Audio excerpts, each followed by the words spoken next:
Olá, senhores, senhoras, muito bom dia. Bom dia. Cá estamos, mais um Evangelho no Lar, graças a Deus. Hoje, sábado, dia 18/7, estamos aqui pontualmente às 10h30 da manhã com o nosso Evangelho no Lar. Para lembrá-los, que uma vez na semana nós tiramos aí 30 minutinhos da nossa vida, do nosso sábado, para estarmos em conexão com a espiritualidade, estarmos em conexão com o divino, para estarmos em conexão com os seres que rondam a nossa casa. Tá frio aí? Aqui tá meio friozinho em cima. Enfim, então todo sábado às 10h30 temos um encontro marcado aqui com o nosso Evangelho no Lar. Certo, dito isso, nossos recados sempre nós temos que lembrar que nós somos espíritos vivenciando uma experiência corporal, Então nós alugamos esse corpo de um composto de carbono, uma cadeia de carbono com água e mais um monte de coisa aí que a gente pega emprestado da Terra para que a gente possa viver aqui a nossa vida e aproveitar a nossa evolução espiritual, não é mesmo? Então, sempre lembrar que nós somos espíritos vivenciando uma experiência material e sabendo disso, partindo desse pressuposto que nós somos espíritos vivenciando uma experiência material, nós lembramos sempre que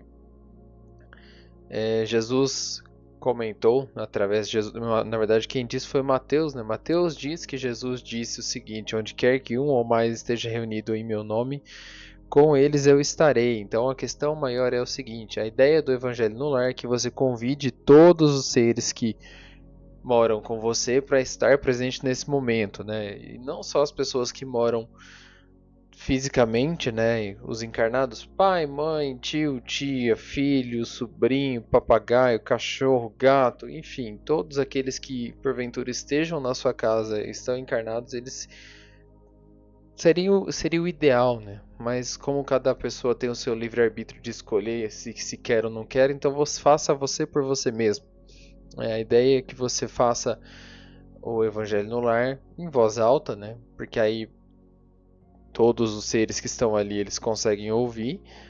E também convide aqueles que também não possuem o corpo físico, mas que estão aí junto de você.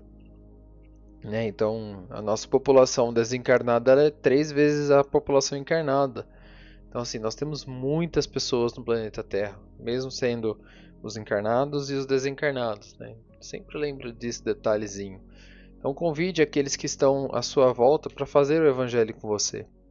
A ideia do Evangelho no Lar é o seguinte: sempre você combine um horário com a espiritualidade, mesmo dia, mesmo horário da semana.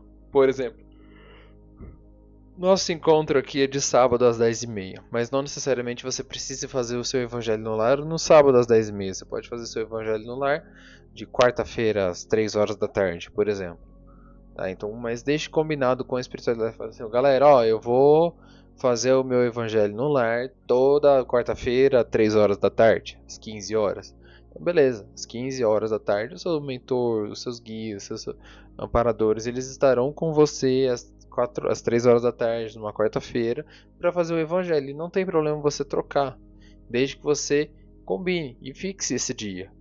Assim, toda quarta-feira eu vou fazer no X horário. Beleza, então organize sua rotina para isso. Toda sexta-feira, X horário. Beleza. Organize a sua rotina para que seja feito isso. E sabendo disso, escolha um livro. Seja um livro de prece, seja o Evangelho segundo o Espiritismo, que é o que nós estamos lendo aqui, Nós estamos lendo o Evangelho segundo o Espiritismo, essa versão aqui, essa tradução do Salvador Gentili, É uma tradução que eu acho ela é mais fácil de ser entendida, do que as outras, na minha opinião. Mas enfim, isso varia do entendimento de cada um. E aí, nós aqui, no caso, nós estamos seguindo o Evangelho, E agora nós estamos no capítulo 10. Então, assim, nós demoramos praticamente um ano para vencer aí 8 capítulos, Que o nosso movimento ele se iniciou em maio de 2025, dia 31 de maio de 2025. E é isso, né? A ideia é essa. Então, reúna todos da sua família, todos da sua casa, faça uma prece de abertura, peça proteção para o seu lar, peça proteção para você, peça proteção para sua família. Faça uma leitura do livro, faça um entendimento sobre aquilo, faça um comentário, comente aquilo que cada um entende. Escute os outros, né, que é muito importante ouvir, inclusive os mais jovens, né? Normalmente se tem aquele estigma de que os mais velhos possuem mais experiência, mas não necessariamente, né? Partindo do pressuposto que nós somos espíritos vivenciando uma experiência material, nós carregamos conosco a nossa bagagem espiritual. Consequentemente, não necessariamente aquele ser que ele é cronologicamente, ou seja, a idade da Terra dele seja menor do que a sua, mas pode ser que a bagagem espiritual que ele traga seja maior, né? Então escute, dê a oportunidade para que ele fale, dê peso para aquilo que ele fale, né? Então escute, mas com relevância, dê relevância para aquilo que ele está dizendo, certo? Então vamos aí fechando os nossos olhos, elevando o nosso pensamento à espiritualidade. Vamos dizendo, nosso divino Mestre e Salvador, fortalecei-nos e amparai-nos para que possamos lutar contra as forças do mal que tentam dominar o mundo. Veneráveis mensageiros celestiais, auxiliares de Jesus, fortalecei-nos e amparai-nos para que possamos lutar contra as forças do mal que tentam dominar o mundo. Pai nosso, Criador nosso, fonte eterna de amor e de luz, fortalecei-nos e amparai-nos para que possamos lutar contra as forças do mal que tentam dominar o mundo. E assim vamos nos conectando com Ricardo e Ismael, que são os responsáveis pela segurança e a evangelização do nosso país. Vamos até as esferas da nossa mãezinha espiritual, Maria de Nazaré, nossa mãe, a quem pedimos que cubra-nos com seu manto azul de amor e proteção, e nos leve assim à presença do nosso irmão, nosso Mestre Jesus Cristo. E a Ti, Mestre, pedimos que ilumine os nossos caminhos, que guie o nosso processo de melhoria íntima de cada dia, nos livre de todas as nossas mazelas, aquelas que nos afligem, e nos leve assim à presença do nosso Pai maior, a Deus. E a Ti, Pai, depositamos toda a nossa fé, dizendo: Pai nosso, que estais nos céus, santificado seja o Teu nome. Venha a nós, ao vosso reino, de amor e de luz. Seja feita, Senhor, somente a Sua vontade, assim na terra como no céu. O pão nosso de cada dia, dai-nos hoje e sempre. Perdoe as nossas dívidas, na medida que possamos perdoar os nossos devedores. E não nos deixes cair em tentações, e livre-nos da prática de todo mal, que assim seja. Graças a Deus. Bom, vamos lá. Já pegou tua água para ser fluidificada? Pega o teu copo com água, com chá, com café, com qualquer outra coisa, né, que seja meio fluídico, meio aquoso. Desculpa aqui, gente, alguém resolveu me ligar. Pegue algo de meio aquoso para que seja fluidificado, né? O que seria isso? Os anjos guardiões que estão à sua volta, eles irão fazer a fluidificação, eles irão depositar neste meio boas vibrações, boas intenções para que você beba, certo? Divida isso, compartilhe isso com todos os seus familiares. E então vamos lá. Vamos continuar aqui o nosso capítulo 10. O sacrifício mais agradável a Deus. Se, pois, quando apresentardes vossa oferenda ao altar, vós vos lembrardes que vosso irmão tem alguma coisa contra vós, deixai a vossa dádiva aí ao pé do altar e ide antes vos reconciliar com o vosso irmão e depois voltai para ofertar a vossa dádiva. Isso está lá no Evangelho de Mateus, capítulo 5, versículo 24 a 29. Quando Jesus disse: Ide e vos reconciliar com o vosso irmão, antes de apresentar a vossa oferenda ao altar, ensina que o sacrifício mais agradável a Deus é o próprio ressentimento, que antes de se apresentar a Ele para ser perdoado, é preciso ter perdoado, e que se então a oferenda será agradável, porque virá de um coração puro e de e puro de todo mau pensamento. Ele materializa esse preceito porque os judeus ofereciam sacrifícios materiais, deviam conformar suas palavras aos seus usos. O cristão não oferece dádivas materiais. Ele espiritualizou o sacrifício, mas o preceito, com isso, não tem senão mais força. Oferece sua alma a Deus e essa alma deve estar purificada.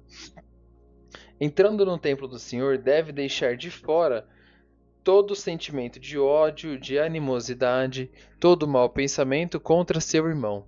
Só então sua prece será levada pelos anjos aos pés do Eterno.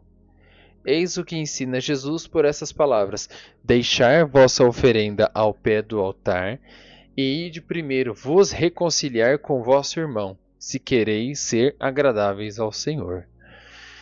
Seguinte, o que isso significa? Vamos marcar aqui. Eu acho que a gente pode. Vamos ler mais um, que esse aqui foi bem curtinho. Vamos ler mais um. O argueiro e a trave no olho. Por que vedes um argueiro no olho do vosso irmão, vós que não vedes uma trave no vosso olho? Ou como dizeis ao vosso irmão: deixai-me tirar um argueiro do vosso olho, vós que tendes uma trave no vosso? Hipócritas, tirai primeiro a trave do olho, e então vereis como podereis tirar o argueiro do olho do vosso irmão. Também no Evangelho de Mateus, capítulo 7, versículo 3 e 5. Atos 5. Um dos defeitos da humanidade é ver o mal de outrem antes de ver o que está em nós.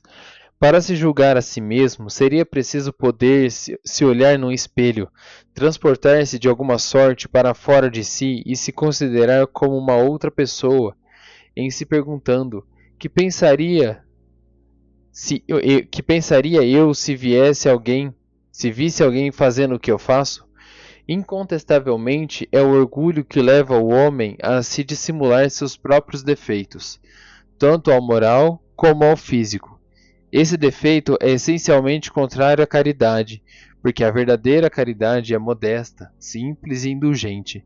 A caridade orgulhosa é um contrassenso, uma vez que esses dois sentimentos se neutralizam um ao outro.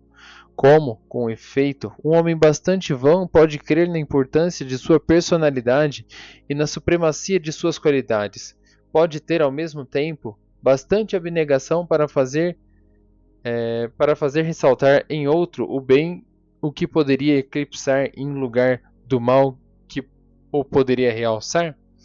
Se o orgulho é o pai de muitos vícios, é também a negação de muitas virtudes. Encontramo-lo no fundo e como móvel de quase todas as ações. Por isso, Jesus se dedicou a combatê-lo como o principal obstáculo ao progresso. Seguinte, o que esses dois trechos trazem para nós de explicação, né? O que a gente pode tirar de ensinamento, né? Hoje é 18/7/26. Esse aqui também, 18/7/26. Primeiro, vamos voltar lá. O sacrifício mais agradável a Deus. Esse capítulo aqui, ele diz sobre o seguinte: o que adianta eu querer pedir perdão para Deus daquilo que eu fiz, sendo que eu nem perdoei o meu próximo, o meu irmão, né? E a mesma coisa dita sobre o próximo, o trecho seguinte, né? Que fala o seguinte: o argueiro e a trave no olho. Por que verdes o argueiro no olho do vosso irmão, que não veja a trave no seu próprio? É a mesma questão. A gente pode entender as duas questões da mesma forma. A gente pode enxergar da seguinte forma: por que eu devo ser perdoado, né, dos meus defeitos se eu não perdoei o meu irmão? O meu irmão, o que ele quer dizer aqui é o meu próximo, aquele que porventura tenha feito mal para mim. E a mesma coisa é eu enxergar os defeitos no outro, sendo que eu não enxergo os meus próprios defeitos. Como é que eu posso perdoar o outro se eu não me perdoo? Como é que eu posso que Deus me perdoe se eu mesmo não perdoei aos outros que fizeram mal para mim? Entende? É uma coisa que ela é meio desconexa, mas ela faz sentido. Porque é o seguinte: como é que eu posso merecer o perdão de Deus? Vamos falar assim. Porque assim, Deus não perdoa ninguém. Deus não culpa ninguém, Deus não julga ninguém, nada. Ele simplesmente nos responsabiliza pelas nossas atitudes. Então, se você plantou batata, você vai colher batata. Se você plantou abobrinha, você vai colher abobrinha. Se você plantou arroz, você vai colher arroz. Então, é sempre assim. Se você planta o bem, você colhe o bem. Se você planta o mal, você colhe o mal. Não adianta você querer plantar o mal e colher o bem. Não tem sentido, não tem lógica uma coisa dessa. Então é a mesma coisa, se eu plantei o mal, eu vou colher o mal. Então a responsabilidade pelo plantio é minha.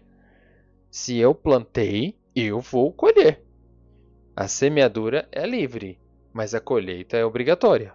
Então, é sempre esse ponto que a gente precisa entender. Se eu estou plantando algo, eu vou colher esse algo que eu estou plantando.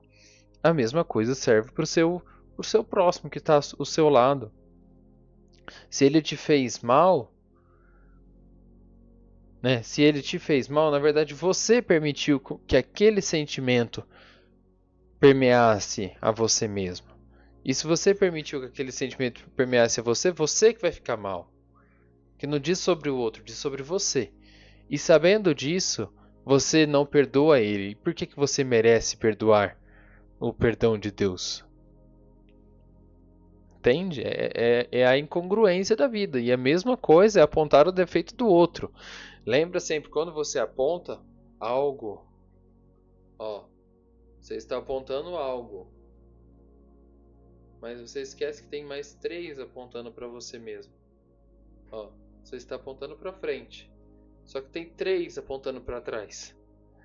Então lembra sempre que o defeito do outro normalmente é aquilo que nós temos dentro de nós. Se eu vejo esse defeito no outro, na verdade ele está dentro de mim. Então a ideia é eu tirar primeiro a minha trave, a minha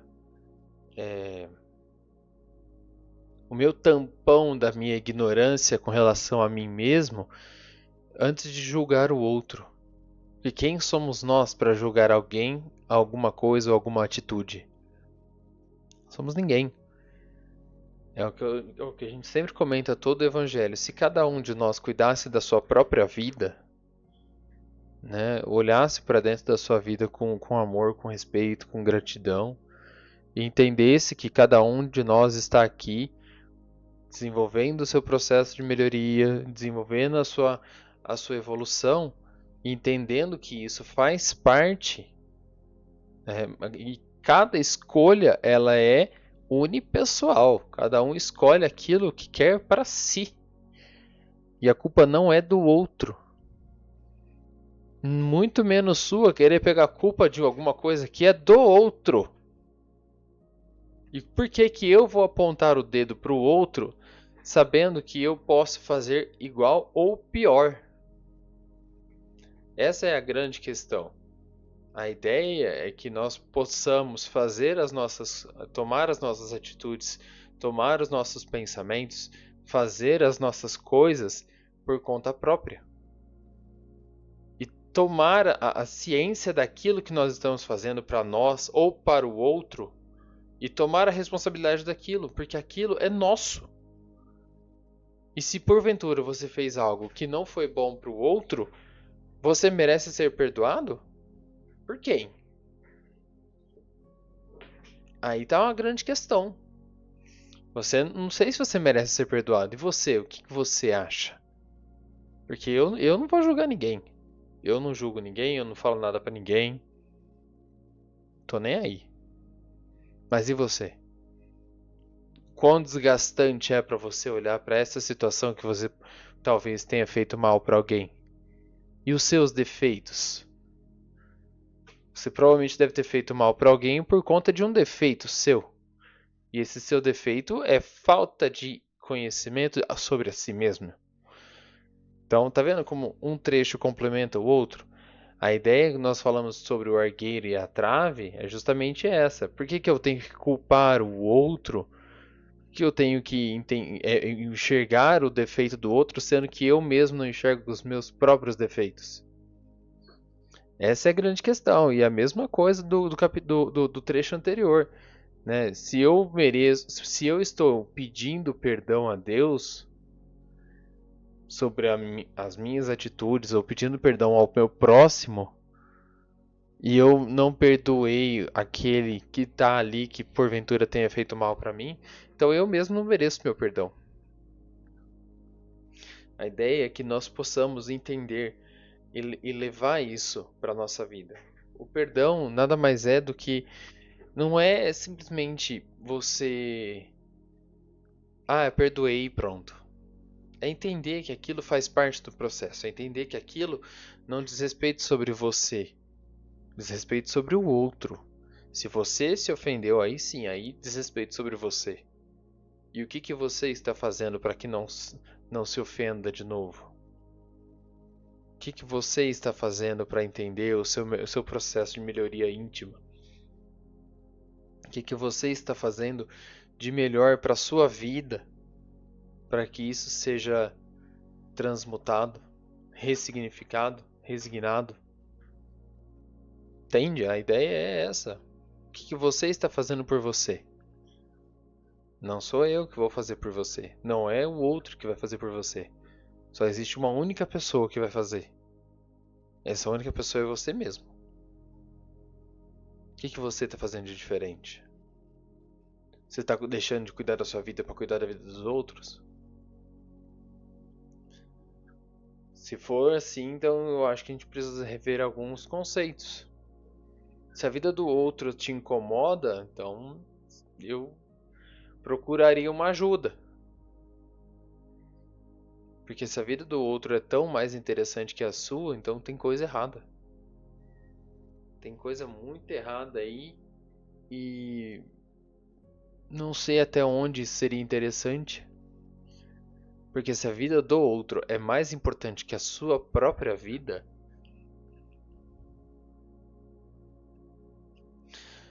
quando eu digo a vida do outro, eu quero dizer o seguinte: vamos supor, você está rolando no Instagram e aparece uma notícia. O famoso X casou com fulano Y. Tá, e aí? O que vai mudar na sua vida? André, é muito longe. Tá bom, então vamos lá. A vizinha trocou de carro. Aí você vira pro fulano lá. Fala, fulano, você viu que a fulana trocou de carro? Tá, e daí? O que vai mudar na sua vida? Você viu que a fulana separou de não sei quem? Tá, e daí? O que vai mudar na sua vida? Nada. Porque o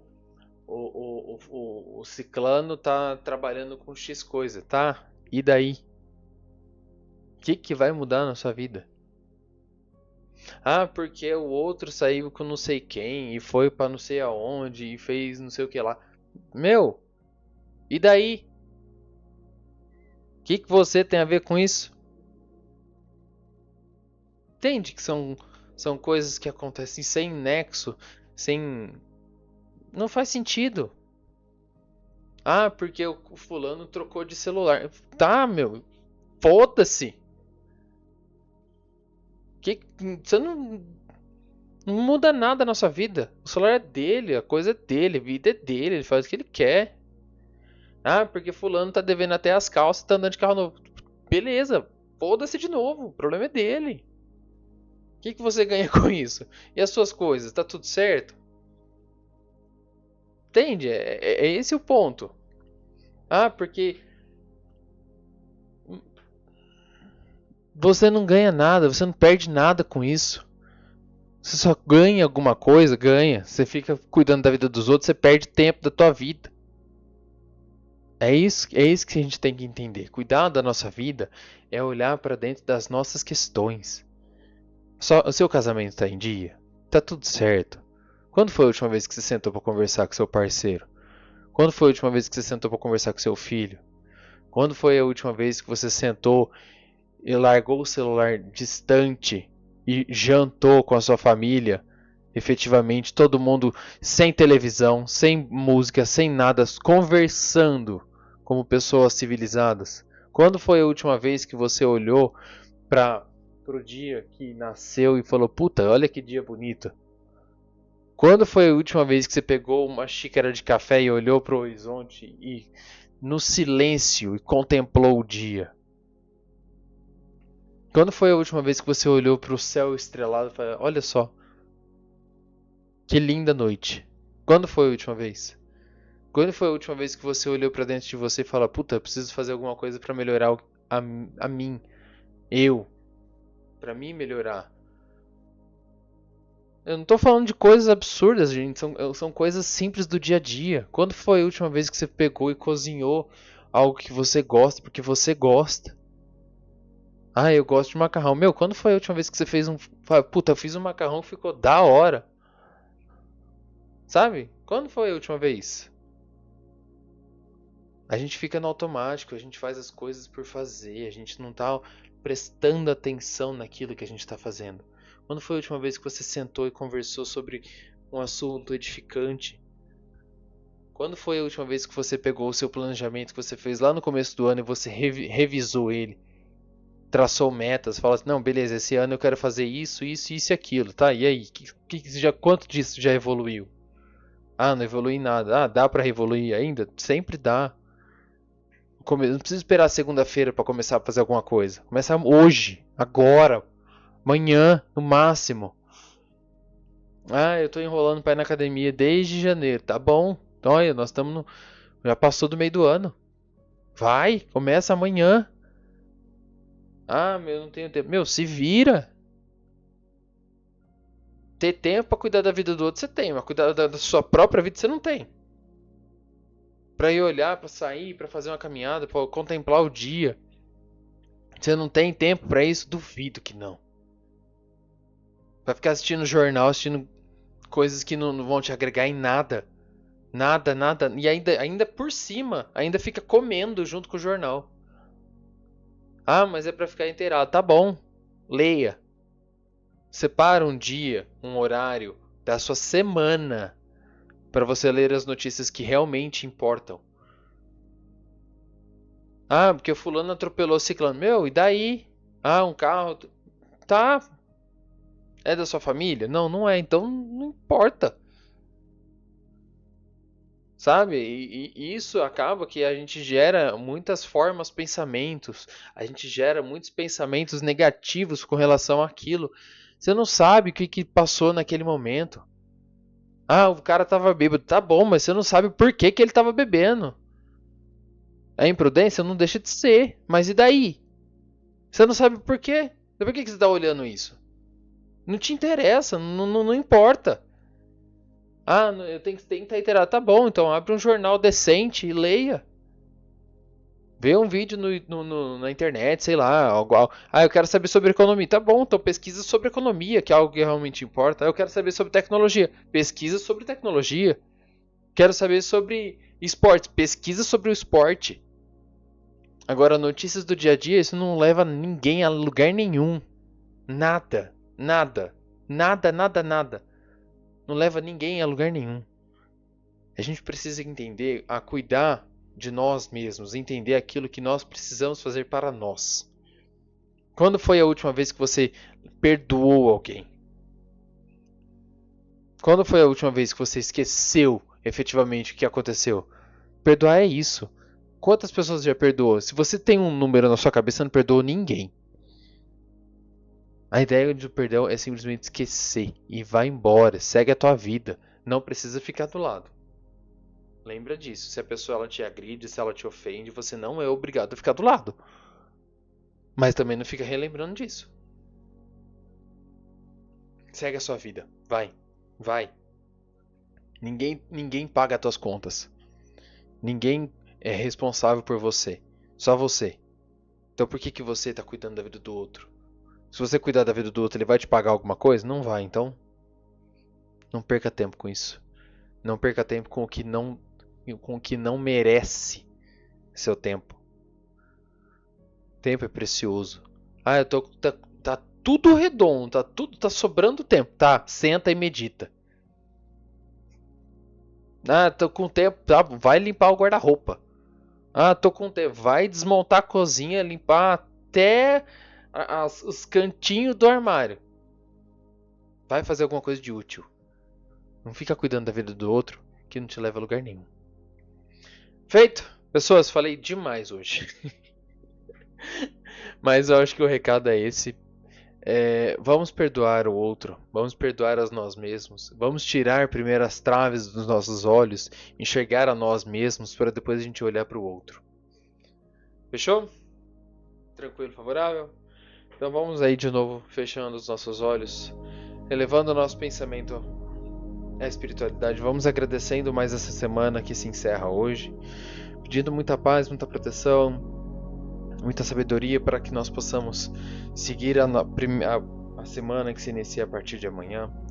E vamos lá, pedindo licença para toda a espiritualidade, licença para nós encerrarmos o nosso encontro, nosso Evangelho no Lar, dizendo: Pai nosso que estais nos céus, santificado seja o vosso nome. Venha a nós o teu reino, seja feita, Senhor, somente a sua vontade, assim na terra como no céu. O pão nosso de cada dia dai-nos hoje. Perdoe as nossas dívidas, na medida que possamos perdoar os nossos devedores. E não nos deixes cair em tentações, e livre-nos da prática de todo mal. Que assim seja, graças a Deus. Pessoas, um beijão para vocês, e até semana que vem.